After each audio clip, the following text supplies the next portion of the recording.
Pada video kali ini, kita akan membahas mengenai model OSI layer serta akan memperlihatkan animasi mengenai cara kerja dari OSI layer, jadi tonton video ini sampai habis. ISO adalah organisasi internasional yang mengembangkan dan menerbitkan standar internasional dalam berbagai bidang. Model OSI adalah sebuah model referensi yang dikembangkan oleh ISO pada tahun 1984 untuk menggambarkan cara komunikasi antar sistem komputer. Model ini menyediakan 7 lapisan yang menjelaskan fungsi dan tanggung jawab masing-masing lapisan dalam proses komunikasi. Nah, bagaimana sih cara kerja dari model OSI layer ini? Simak penjelasan berikut ini. Misalnya Fadil ingin membuka sebuah website yang ia inginkan, maka agar website tersebut dapat diakses, terjadilah proses berikut ini. Kita akan masuk ke proses enkapsulasi. Enkapsulasi adalah proses penambahan header pada data yang ingin dikirim sebelum data tersebut dikirimkan melalui jaringan. Proses enkapsulasi ini dimulai dari layer 7 hingga layer 1 pada perangkat pengirim. Penjelasan lebih detailnya adalah sebagai berikut. Kita akan masuk pada layer ke-7 yaitu application layer, memiliki fungsi untuk menyediakan antarmuka untuk pengguna berinteraksi dengan jaringan seperti protokol email, web, dan transfer file. Pada contoh ini, kita menggunakan protokol web yaitu HTTPS. Memasuki ke layer 6 yaitu presentation, di mana layer ini bertanggung jawab atas konversi enkripsi dan kompresi data agar sesuai dengan format yang diterima oleh aplikasi penerima. Kemudian kita ke layer 5 yaitu session, memiliki kegunaan untuk mengelola pembuatan, pemeliharaan, dan penghentian sesi komunikasi antara aplikasi pada pengirim dan penerima.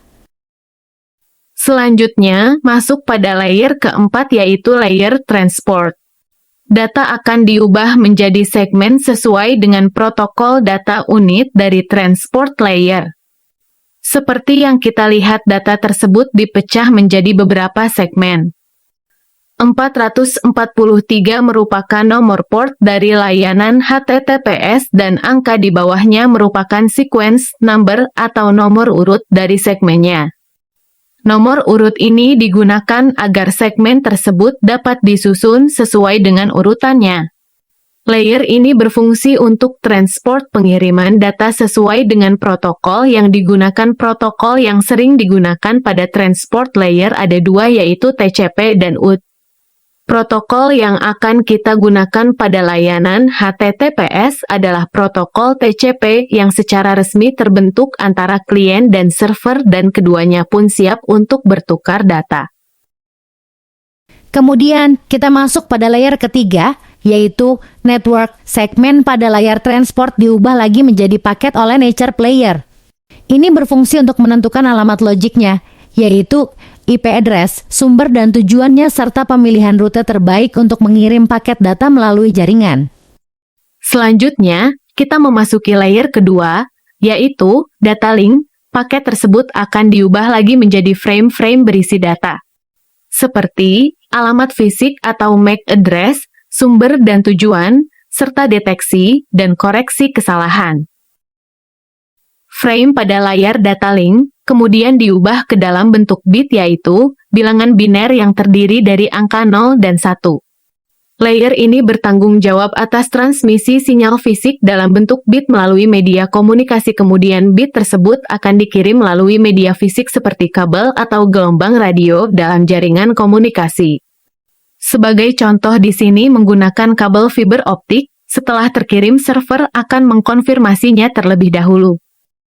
Di sisi penerima, proses OSI layer terulang lagi namun terbalik, data akan dikembalikan seperti semula dan setelah itu kita akan menjalankan proses didekapsulasi pada perangkat penerima. Di sisi penerima, proses OSI layer terulang lagi namun terbalik, data akan dikembalikan seperti semula dan setelah itu kita akan menjalankan proses didekapsulasi pada perangkat penerima. Itulah tadi proses dari OSI layer sehingga Fadil dapat mengakses website yang diinginkan.